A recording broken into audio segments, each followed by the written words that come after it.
Hello everyone, welcome back to another video of our CSAT series. तो RC comprehension हमने start कर दिया है, रीडिंग कॉम्प्रहेंशन, और ये हमारी सेकंड वीडियो होने वाली है। ठीक है। सो कल के वीडियो पे इतना जो प्यार मिला and I am so thankful for all of that. और बहुत अच्छा लगता है कि अगर आप लोगों की हेल्प हो रही है उन वीडियोज़ से। तो ठीक है। तो आज हम स्टार्ट करेंगे। तो कल हमने क्या पढ़ा था कि अगर कोई भी क्वेश्चन है, अगर वो आपसे क्रक्स पूछ रहा है, आपसे क्रिटिकल मैसेज पूछ रहा है, तो आप उसको कैसे आंसर करोगे। ठीक है। आज हम पढ़ेंगे अगर कोई भी क्वेश्चन आपसे इन्फ्रेंस पूछ रहा है, ठीक है, इम्प्लाइड बाई पूछ रहा है, ठीक है, इस तरह की चीज़ें जो इन्फ्रेंस और इम्प्लाइड बाई के सिबलिंग्स हैं, उससे रिलेटेड कोई भी चीज़, अगर उससे रिलेटेड कोई भी आंसर आपको देना है based on the passage, how will you do that. ठीक है। एक दो कीवर्ड एवरी वीडियो में करेंगे, लोड नहीं लेना है, आराम आराम से करेंगे। अगले 15-20 दिन में पूरा सी सेट खत्म हो जाएगा। ठीक है। 5 से 7 वीडियोज़ लगेंगी आपका कॉम्प्रहेंशन ख़त्म करने में, 5 से 7 वीडियो लगेगी बाकी का जो लॉजिकल रीजनिंग और मैथ फिनिश करने में। ठीक है। चलो, तो आज मैं बताऊंगा कि आपको इन्फ्रेंस के बारे में सोचना कैसे है। जब किसी क्वेश्चन में दे दिया जाए कि what is the most logical inference, what is the most logical, like इसका implied by, what is author implied by वाला कीवर्ड हो, तो कैसे सोचना कैसे है आपको। ठीक है। सो जो इन्फ्रेंस होता है that is deduced by the reader, मतलब आपका दिमाग थोड़ा सा इसमें लगेगा। ठीक है। याद है जब मैंने पहला वीडियो आपको पढ़ाया था, जब पहले वीडियो में बोला था, मैंने बोला था कि सब कुछ पैसेज में होगा, और अगर क्रक्स पूछा है तो बिल्कुल दिमाग मत लगाना, वो क्रक्स जो है वो पैसेज में दिए रहना चाहिए।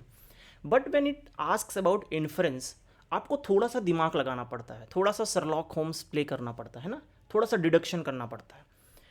तो इसके सिबलिंग्स कौन कौन हैं, जैसे इम्प्लाइड बाई, डिराइव्ड बाई, आपकी अंडरस्टैंडिंग क्या है ना, इस तरह के कीवर्ड्स जो होंगे, जो कि आपसे एक कदम आगे का पूछ रहा है कि भाई अब आपने ये पैसेज तो पढ़ लिया, ऑथर ने लिख दिया, अब तुम्हारा इन्फ्रेंस क्या है, तुम इससे क्या समझते हो, तुम्हारा कंक्लूजन क्या है। अच्छा देखो, जो कंक्लूजन इन्फ्रेंस, कंक्लूजन अभी बाद में पढ़ेंगे, कंक्लूजन रिमूव करो, कंक्लूजन नहीं, सिर्फ इन्फ्रेंस के बारे में सुनो। इन्फ्रेंस और इम्प्लाइड बाई जो चीज़ें हैं वो आपकी डायरेक्ट पैसेज में मेंशन नहीं रहती हैं, ये चीज़ आपको ध्यान देनी है, वो आपको डिराइव करना पड़ेगा। और जो डेरिवेशन आप करोगे that should be based on the passage only. आप पैसेज के बाहर जाके डिराइव नहीं करोगे, बट वो चीज़ पैसेज में डायरेक्ट नहीं रहेगी, and you have to deduce it, you have to apply some brain, some logic, कुछ थ्रेड कनेक्ट करने पड़ेंगे, and then you will be able to reach to the answer. ठीक है। चलो, ये हो गया अपना कीवर्ड एक्सप्लेनर।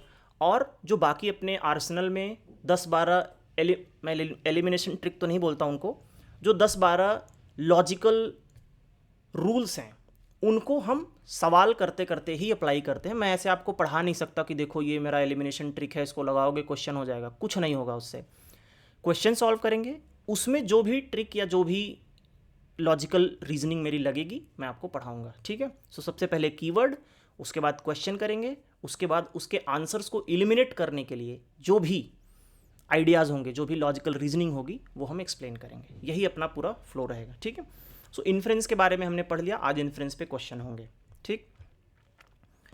वही सेम इम्प्लाइड बाई अगर आप गूगल पे मीनिंग पढ़ोगे तो इसका मतलब यही कहता है कि suggested but not directly mentioned, मतलब कि ऐसे हल्का सा हिंट दे रहा है कि समझो इसको। ठीक है।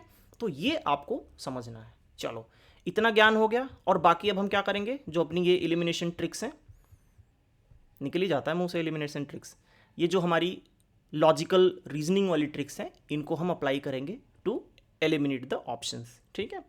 चलो, एक चीज़ और ध्यान रखना है, ऑल्दो इसको मैं अभी आगे क्वेश्चंस में आपको रिपीट करवाऊंगा, कि when you are not sure about the inference and there is no clarity then it is not true. मतलब आपसे कुछ पूछा कि आप इसका इन्फ्रेंस, आपका what do you inference by this passage, आपका इन्फ्रेंस क्या है, व्हाट इज़ इम्प्लाइड बाई है। अगर आप श्योर नहीं हो, मतलब अभी आपको डाउट है, हल्का फुल्का भी डाउट है, और कोई क्लैरिटी आपको फर्दर पैसेज में नहीं मिल रही है, तो वो गलत होगा। If you can not draw any inference, mark it wrong. ठीक। If something is not entirely true according to the passage then it is false. ऐसे होता है ना कि कुछ कुछ स्टेटमेंट होते हैं जो हल्का सा सच लग रहे हैं, हल्का सा सच कुछ भी नहीं होता, अगर वो इंटायरली ट्रू नहीं है तो वो गलत है। ठीक। तो तो ये 3 गोल्डन रूल देखो, ये सब मेरे नोट्स में मेंशन्ड है, बट बहुत फ्रेगमेंटेड वे में पढ़ा रहा हूँ मैं आपको, बट जो तरीके से मैं पढ़ा रहा हूँ उससे आपका ब्रेन रिवायर हो जाएगा सीसैट क्वेश्चन सॉल्व करने के लिए, ठीक है। तो हमने अभी तक क्या पढ़ा, इन्फ्रेंस का मतलब क्या होता है, इम्प्लाइड का मतलब क्या होता है, एक कदम आगे बढ़ के सोचना है, डायरेक्ट नहीं दिया रहेगा, आपको डिराइव करना है, डिड्यूस करना है, दिमाग लगाना है। और ये 3 गोल्डन रूल जो अपने हैं कि when you are not sure, और इन्फ्रेंस में और पैसेज में डायरेक्ट नहीं दिया है उसको गलत करो, if you can not draw any inference mark it wrong, if something is not entirely true then it is false, ठीक है। ये 4-5 चीज़ें आपको याद करनी है। चलो अब अपना ड्रिल डाउन वही रहेगा कि 5 क्वेश्चंस कराऊंगा मैं आपको। सबसे पहले आप पैसेज पढ़ोगे, वीडियो पॉज करोगे, ऑप्शंस पढ़ोगे, ऑप्शन कमेंट करोगे। बहुत लोगों ने कमेंट किया है और उनकी एक्यूरेसी तुम देखना अगले 15-20 दिन में कहाँ टच करेगी। आप कमेंट करोगे, उसके बाद हम साथ में इसको सॉल्व करेंगे। चलो, और मैंने ये मेंशन कर रखा है कि जैसे 2023 का ये 23 क्वेश्चन है, ये 2023 का 22 का क्वेश्चन है, मतलब क्वेश्चन नंबर 22 है, और इसकी PDF अपने टेलीग्राम पे अवेलेबल है विद ऑफिशियल आंसर की, है ना, कोई कोचिंग का नहीं, कोई डाउट नहीं, ऑफिशियल आंसर की। उससे जाके आप मैच कर सकते हो, या फिर मैं जो आंसर इसमें बताऊंगा वो करेंगे। गलती करनी है, दिमाग लगाना है, थोड़ा स्ट्रगल करना है, बट स्किप नहीं करना है, यही इसी से सिलेक्शन होगा, ठीक है। चलो आज हम सिर्फ इन्फ्रेंस पढ़ेंगे, क्रक्स और क्रिटिकल मैसेज पढ़ चुके हैं। स्टार्ट करते हैं पैसेज नंबर 3 से, क्वेश्चन नंबर 23। आई होप ये स्क्रीन पे आपको विजिबल होगा, हाँ दिख रहा है मुझे भी। पॉज करो, आंसर करो, ठीक है, मैं भी पॉज कर रहा हूँ, ठीक है। सो आई होप आपने पढ़ लिया होगा और आंसर कमेंट में आ गया होगा। स्टार्ट करते हैं। क्या बोल रहा है कि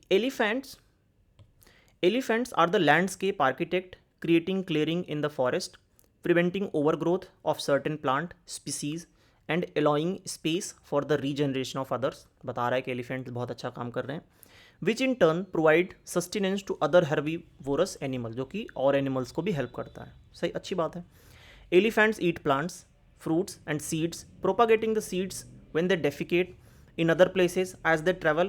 Elephant dungs provide nourishment to the plants, animals and act as a breeding ground for insects. मतलब एलिफेंट के बहुत सारे बेनिफिट इसने बता दिए। सब कुछ जो है एलिफेंट को हब स्कोप मान कर सकते हो, ठीक है। जैसे अपना ये एलिफेंट है, इसी का गुणगान चारों तरफ हो रहा है कि ये डंग से इसके बेनिफिट है, ये है ना, ग्रास को क्लियर करता है, आर्किटेक्ट की तरह काम करता है, मतलब सिर्फ elephant is at the centre, ठीक।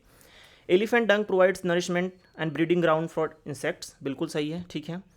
इन times of drought they access water by digging holes which benefits other wild life, ठीक है। इसने एलिफेंट के बारे में सब कुछ बता दिया, ठीक है। अब पूछ क्या रहा है, what is the most logical rational inference that can drawn from the passage. अब देखो, जब भी इन्फ्रेंस आया आपके दिमाग में एक चीज़ रिंग करनी चाहिए कि मैं क्या समझा, ठीक है, मैं क्या समझा, एक कदम आगे चलना है, ठीक है।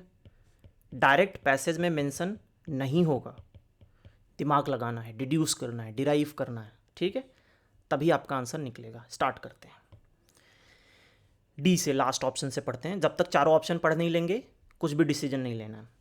Elephants are capable of regenerating forest with species as per their requirement.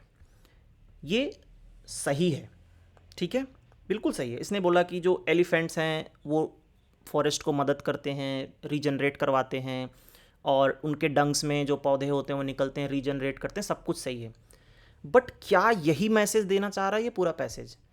ये तो डायरेक्टली मेंशन्ड है ना, it is directly mentioned, and what is directly mentioned can not be our inference. Inference का मतलब होगा कि मुझे पढ़ के क्या समझ आया, जो पढ़ा था वही लिख देना इज नॉट इन्फ्रेंस। ये चीज़ ध्यान रखनी है। ये बोलते हैं अट्रैक्टिव वर्ड को दे के, सेम सेंटेंस दे के आपको ट्रैप कर देगा, नहीं करना है, ठीक है।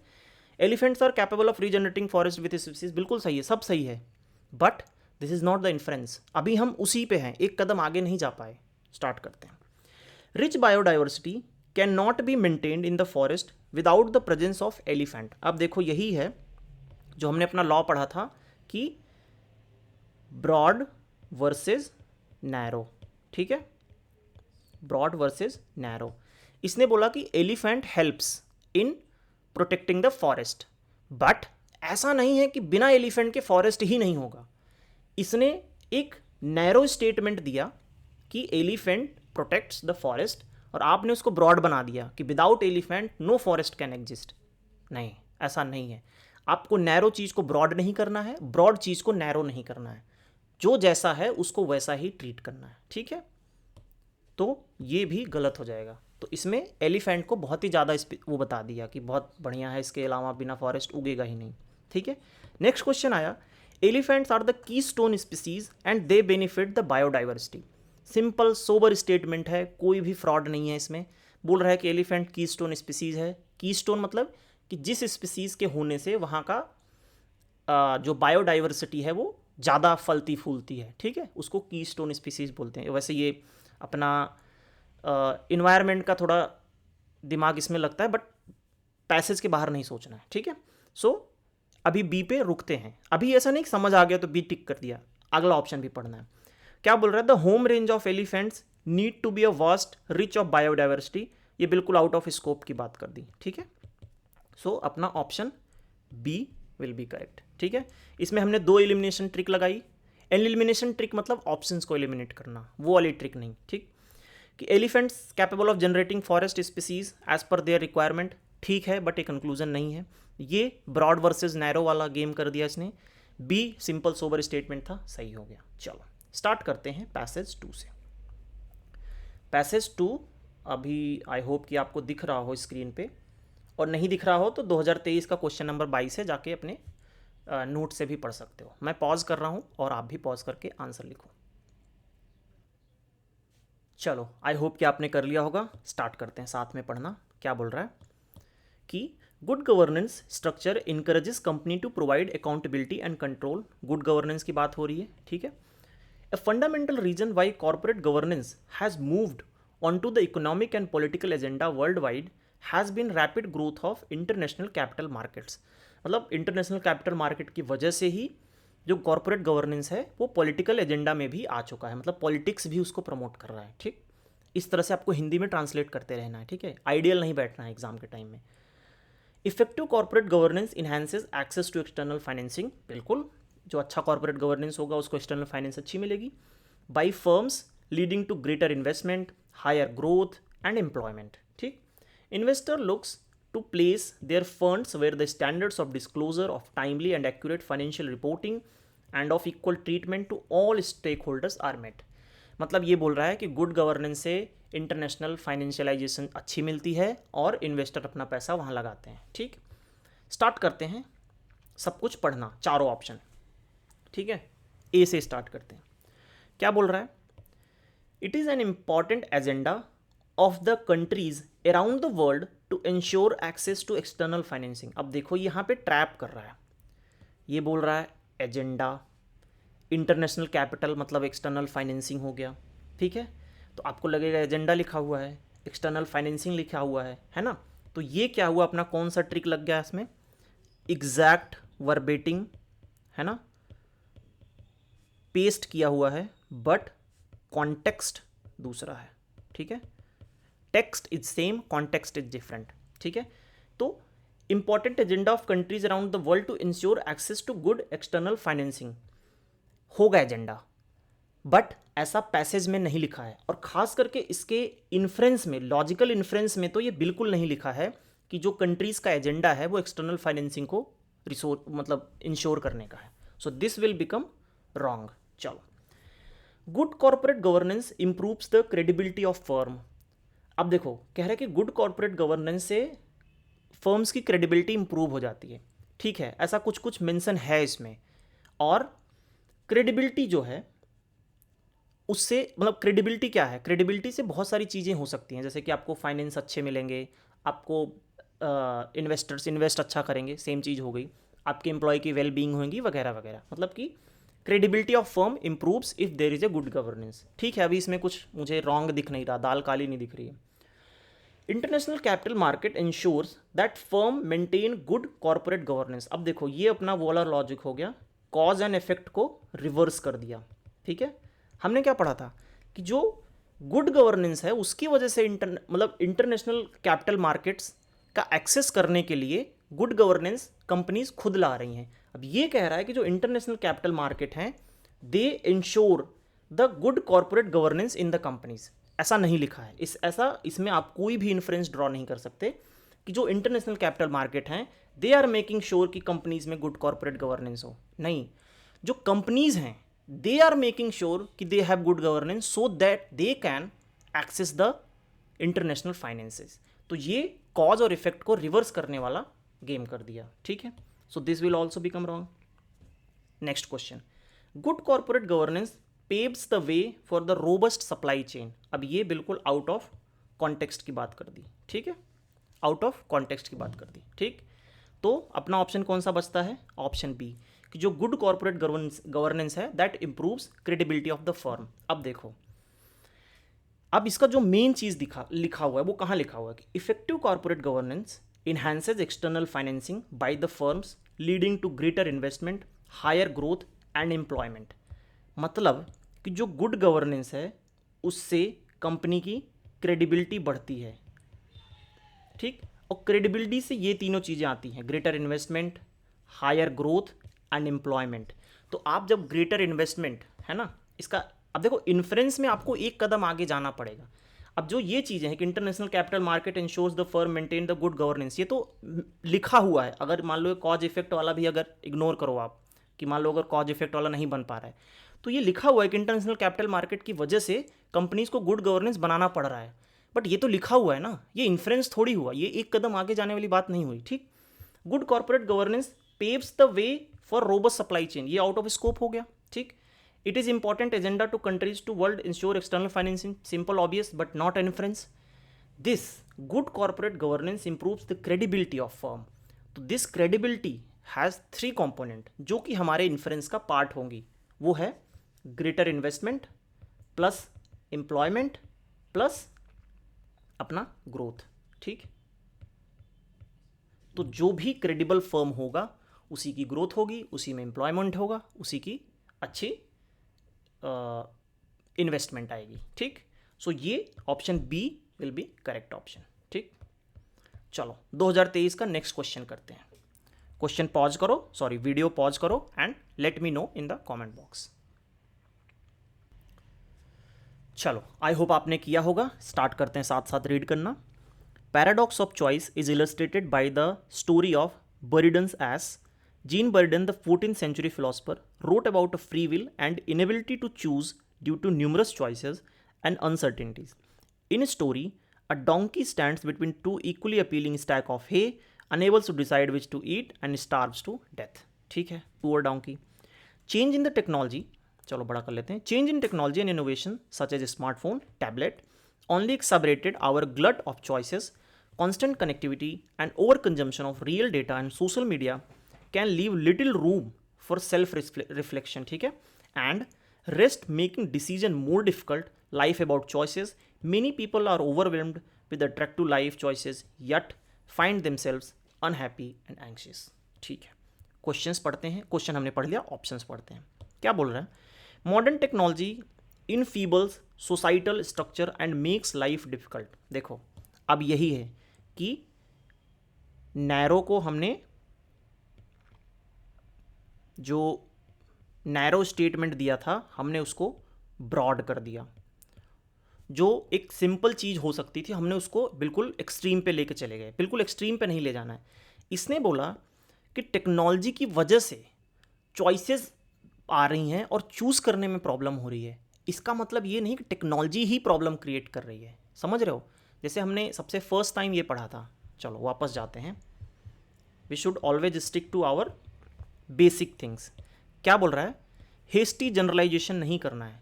Fertiliser used in organic farming are unsafe, that doesn't mean that all the fertilisers are unsafe, ठीक।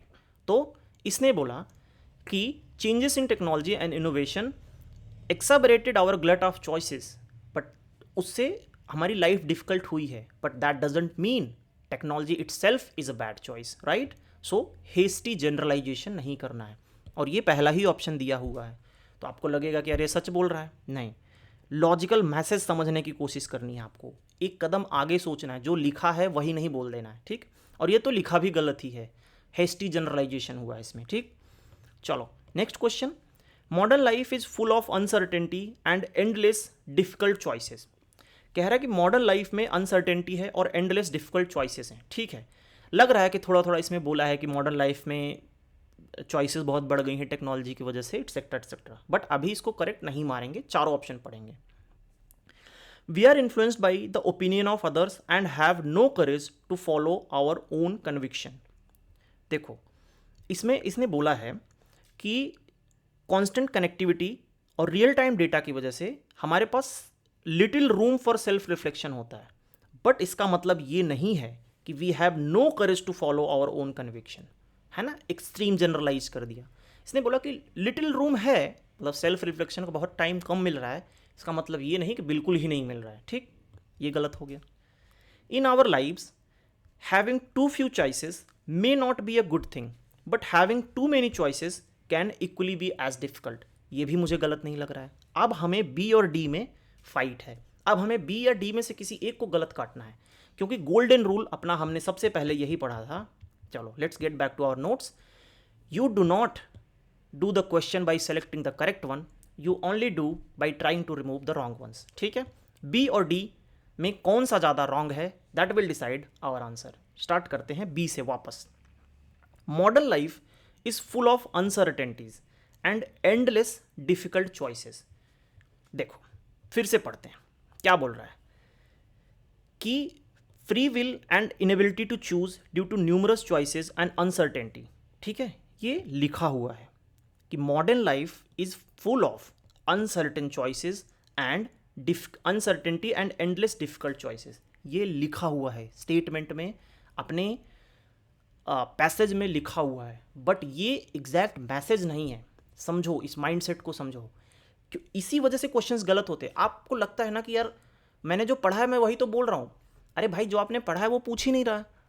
कहीं वो पूछ रहा है कि आपको इससे मतलब क्या है, कहीं वो आपसे पूछ रहा है कि एजम्पशन बताओ, कहीं पूछ रहा है क्रक्स बताओ। तो इन कीवर्ड्स के बीच में जब आपके दिमाग में क्लियर डिमार्केशन बनेगा, then you will be able to correct all the answers. वापस पढ़ो बी को, क्या बोल रहा है। Modern life is full of uncertainties and endless difficult choices. चलो, free will and inability to choose due to numerous choices and uncertainties. ठीक है, अब वापस से आओ, कहाँ लिखा है मॉडर्न लाइफ के बारे में। Changes in technology, innovation, phone, tablets, exacerbated और ग्लट चॉइसेस, कांस्टेंट कनेक्टिविटी। ठीक है, चॉइसेस, ये एंडलेस चॉइसेस, अनसर्टेनिटीज, ये कीवर्ड्स सब इसमें मेंशन कर दिया है। चिल्ला चिल्ला के बोल रहा है इसको चूज करो, बट ये इन्फ्रेंस नहीं है, ये तो मैसेज है। इससे आप क्या समझे, इससे आपको क्या समझ आया, वो आंसर होगा। ठीक है, in our lives having too few choices may not be a good thing, but having too many choices can equally be difficult. ये कहीं दूर दूर तक भी इस पैसेज में लिखा नहीं है, ये आपको अपनी समझ अपनी डिराइव करनी होगी, और जो लॉजिकल एलिमिनेशन है उसके थ्रू आपको इस पैसेज को गुजारना होगा, तब जाके आपको वो आंसर मिलेगा। ठीक है, I hope this make sense. और अगर आप ये चीज़ समझ जाओगे, आपके दिमाग में वो क्लियर डिमार्केशन बन जाएगा कि जब भी लॉजिकल इन्फ्रेंस पूछना है मुझे एक कदम आगे सोचना है, जो पैसेज में लिखा है वही नहीं देना है। ठीक, चलो, आई नो कि मैं थोड़ा ज़्यादा पढ़ा रहा हूँ, थोड़ा ज़्यादा समझा रहा हूँ, but I can't help it, this is how I am. Okay, चलो 2022 में क्वेश्चन आया, पॉज करो, पढ़ो, आंसर दो, फिर आगे बढ़ेंगे। मैं भी कर रहा हूँ। चलो स्टार्ट करते हैं। ठीक है, पैसेज 1 क्या बोल रहा है। The majority of people who fail to accumulate money sufficient for their needs are generally easily influenced by the opinions of others. ठीक है, they permit the newspapers and gossiping of neighbors to do their thinking for them. Opinions are the cheapest commodity on the earth. Everyone has the flock of opinions ready to be wished upon anyone who will to accept them. If you are influenced by the opinions, then you reach decision, you will not succeed in any undertaking. ठीक है, चलो 61 में simple question पूछा, which one of the following is implied by the passage. मतलब passage का मतलब क्या है। Most of the people do not accumulate money for their needs. ठीक है, most of the people never fail to accumulate money for their needs. पता नहीं। There are people who fail to accumulate money for their needs. नहीं समझ आ रहा है। There is no need to accumulate the money, ये गलत है। ये बिल्कुल आउटस्टैंड हो गया कि कह रहा कि इसमें स्टार्ट किया कि majority of people who fail to accumulate money, मतलब कि majority of people who fail to accumulate money, मतलब ऐसा है कि कुछ कर ले रहे हैं एक्यूमुलेट और कुछ फेल हो जा रहे हैं, मतलब बट मेजॉरिटी है ये, इसमें ये भी नहीं कि majority are failing to accumulate the money, बस ये कह रहा है कि जो फेल कर जाते हैं उनमें से मेजॉरिटी, समझ रहे हो। अब इसका मैं पूरा डायग्राम बना सकता हूँ बट आप भावनाओं को समझो। कह रहा है the majority of people who fail to accumulate money, मान लो 100 लोग हैं, उसमें से ऐसा भी हो सकता है कि 95 पीपल आर सक्सेस, है ना, 95 people are succeeding to make money and 5 are not succeeding to make money.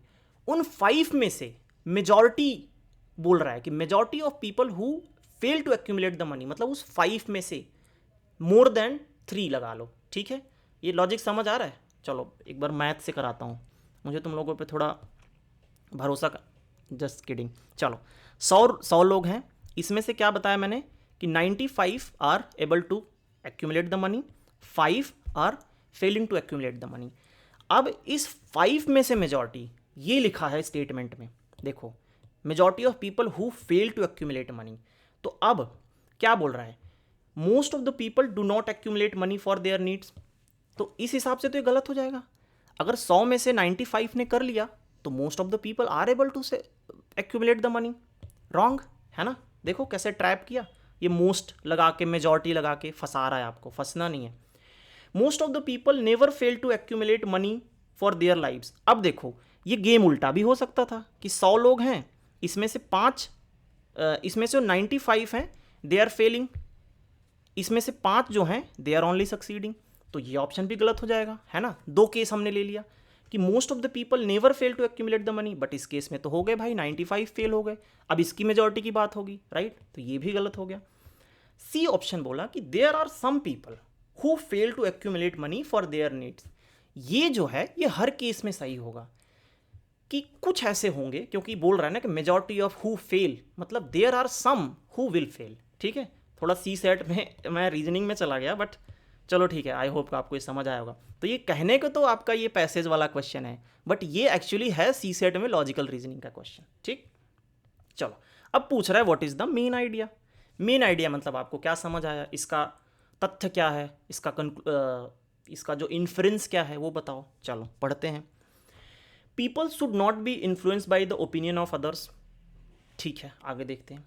People should accumulate as much money as they can, ये तो कहीं पे नहीं बोला है, ये तो अंधा आदमी भी काट देगा, ठीक। People should neither give nor accept the opinion, ये भी नहीं बोला है, कहीं पे बिल्कुल डायरेक्ट नहीं बोला गया। People will succeed in any undertaking if they do not accept any opinion at all. देखो अब ए और डी में फाइट है, स्टार्ट करते हैं काटने से लेके, है ना। हमारा मेन उद्देश्य क्या है, गलत आंसर को कट करना। कह रहा है कि if you are influenced by the opinions when you reach decision you will not succeed in any undertaking. चलो अब एनी वेनी दिया हुआ है, हमें लग रहा होगा कि ये सही होगा, बट इसको थोड़ा सा और इसका डाइसेक्ट करते हैं।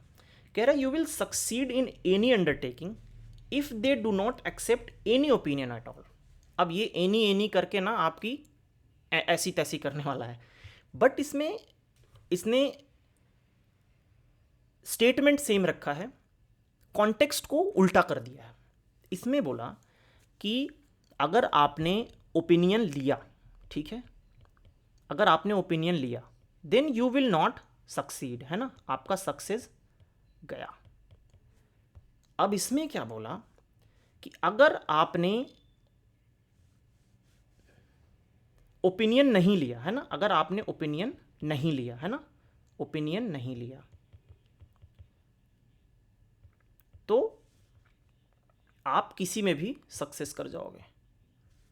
चलो इसमें बोला कि ओपिनियन लिया तो सक्सेस नहीं होगा, अगर इसमें बोला कि नहीं ओपिनियन लिया तो सक्सेस कर जाओगे। स्टेटमेंट सेम है, कॉन्टेक्स्ट बदल गया। ये देखो ट्रैप, देखो आप इसको, ये मैथ में इसको, ये जो स्टेटमेंट लिखा था हमने इसको मैथमेटिकल फॉर्मूले में बना दिया।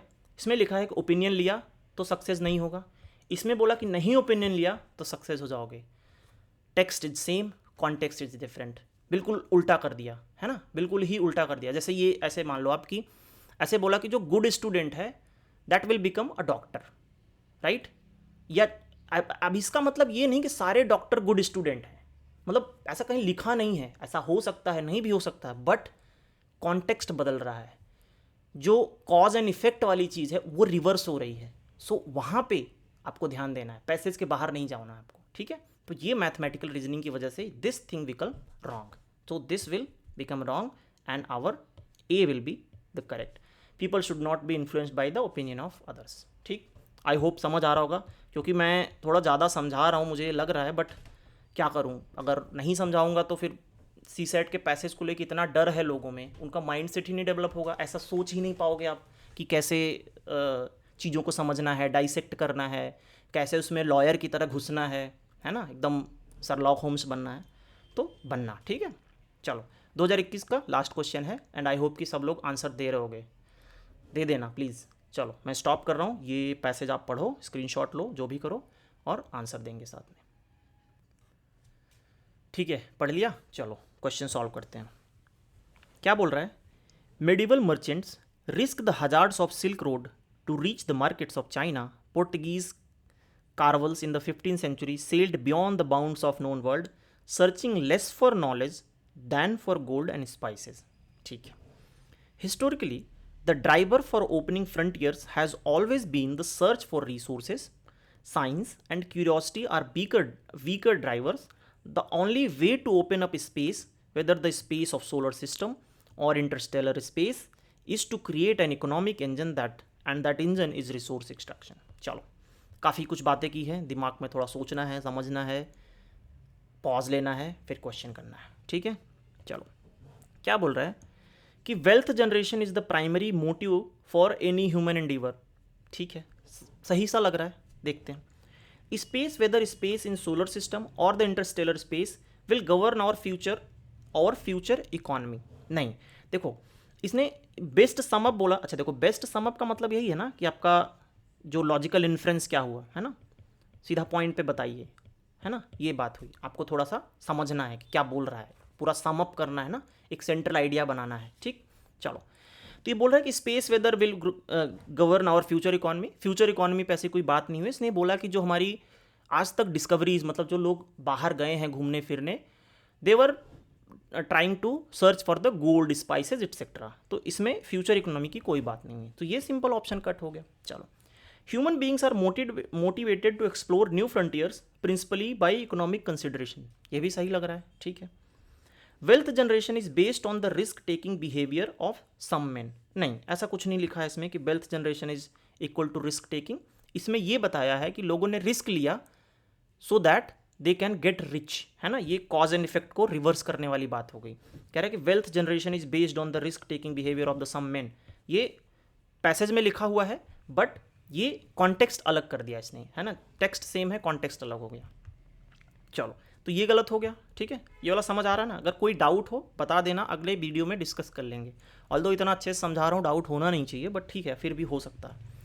अब लड़ाई होगी human beings are motivated to explore, मतलब ए और सी में। अब देखो, जो ए ऑप्शन बोल रहा है वो कह रहा है कि wealth generation is primary motive for any human endeavour, ठीक है? अब हमने पैसेज स्टार्ट कहाँ से किया था कि ये सिल्क रोड पे गए, इन्होंने बियॉन्ड द बाउंड ट्रैवल किया, तो मतलब ट्रैवलिंग की बात हो रही है। अब ये कह रहा है कि भाई हम लाइफ में जो भी एंडीवर करते हैं उसका एक ही मकसद है कि पैसा जनरेट करना। नहीं, पैसेज ने ये बोला है कि जो हमारे एक्सप्लोरर थे, जो बाहर गए, तो जो हमारे एक्सप्लोरर थे, ऐसा नहीं था कि वो सिर्फ बाहर ही गए, उन्होंने बहुत सारे एंडेवर लाइफ में किए होंगे। हो सकता है बच्चे पाले हों, हो सकता है वॉर पे गए हों, हो सकता है खेती करी हो, but not all endeavours led to wealth generation. It's just what we talked कि जो हमारे एक्सप्लोरिंग की जर्नी थी, जो हमारे अपने लाइफ को रिस्क करने की जर्नी थी, मतलब रिस्किंग करना जर्नी में जा की, दैट वाज प्राइमरी मतलब that was because of wealth generation. तो any human endeavour is not a correct framing of this whole passage, so this will be wrong, so this will be the correct option, ठीक है? कि human beings are motivated to explore new frontiers principally by economic consideration, ठीक है? तो जो ये है ना, एक्सप्लोर करना न्यू फ्रंटियर को बिकॉज ऑफ इकोनॉमिक कंसिडरेशन, तो यही उसमें दिया हुआ है कि economic consideration is because of exploration, है ना। ऐसा नहीं दिया हो कि any human endeavour will become like that. अब देखो ये एनी पेनी लगा के लोग काट देते हैं कि एक्सट्रीम है काट दो, ये सब फालतू चीज़ है, आपको कॉन्टेक्स्ट समझना पड़ेगा। अदरवाइज अभी एजम्पशन पूछ लेता ना तो बिल्कुल चेंज हो जाता है ये पूरा मामला। पढ़ाऊंगा मैं, जब एजम्पशन पूछ लेगा, कोरोलरी पूछ लेगा और कंक्लूजन पूछ लेगा तो चीज़ें बदल सकती हैं। तो ये ट्रिक्स और टिप्स में मत रहो और दिमाग लगा के पढ़ना है, ठीक है। सो आई होप आपको मज़ा आया होगा। आज हमने 3 कीवर्ड फिनिश कर दिया। कौन कौन सा? अपना inference, crux, critical message, implied by और अपना बेस्ट मैसेज। और इसमें हमने कौन सा पढ़ा? Sums up. तो इस तरह से जो आपकी अपनी अंडरस्टैंडिंग के बारे में पूछा जा रहा है उस पर ध्यान देना है, ठीक है। ऐसे भी कीवर्ड्स हो सकते हैं जो ये सम अप के भाई हों, क्रिटिकल मैसेज के भाई हों, तो वो आपको थोड़ा सा दिमाग लगाना पड़ेगा अपने आप से, ठीक है। चलो, thank you so much for watching. If you haven't subscribed, consider doing so, and I will keep uploading the CSAT videos in next 15 to 20 days. Your fear of CSAT will be completely gone. और इसके बाद अच्छा ये नहीं कि बस कथा सुन के घर जाओ बैठ जाओ, नहीं, जो अपलोड की गई है आपको क्या बोल रहा, जो नोट्स ये पेपर के CSAT के जो कॉम्प्रहेंशन अपलोड किए गए हैं चैनल पे, तो उसको डाउनलोड करके ये कीवर्ड सर्च कर डालो, है ना। ये क्रक्स देखो कौन से में लिखा, क्रिटिकल मैसेज किस में लिखा है, इन्फ्रेंस किस में लिखा है, ढूंढ ढूंढ के सारे क्वेश्चन करो और अपनी एक्यूरेसी मुझे कमेंट में बताओ, ठीक है, कितना आया कितना आया। ओके, चलो। और IPL वगैरह नहीं देखना है, stay focused and let's crack this exam. Bye.